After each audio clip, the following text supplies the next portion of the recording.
2 minutes pour comprendre aujourd'hui l'AVC et plus particulièrement les facteurs de risque. Alors je suis en duplex avec le professeur Pierre Amarenko. Pierre Amarenko, vous êtes chef du service neurologie à l'hôpital Bichat.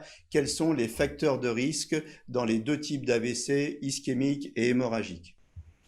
Les facteurs de risque sont partagés. L'hypertension artérielle est un facteur majeur d'AVC. Il multiplie par 10 le risque d'hémorragie cérébrale, par 6 à 8 le risque d'infarctus cérébral.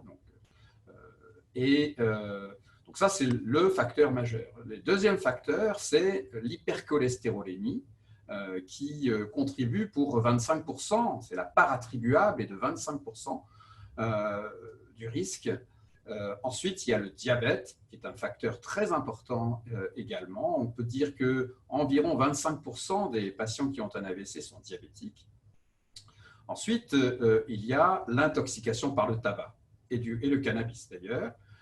Ces deux facteurs sont des facteurs majeurs de risque d'AVC. Évidemment, il faut réduire ces facteurs pour réduire le risque. Enfin, il y a la sédentarité, l'absence d'exercice physique. L'absence d'exercice physique est un facteur majeur également d'AVC, avec l'obésité également, qui a une part attribuable aux alentours de 20%. Donc, le surpoids est également un problème. On sait que si l'on contrôle ces facteurs de risque, on peut diminuer de 80% le risque d'AVC.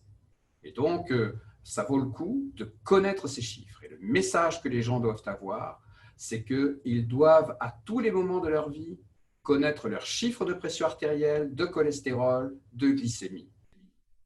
Voilà, l'AVC, ça n'est pas une fatalité. Réduisez les facteurs de risque et contrôlez vos variables. À très bientôt.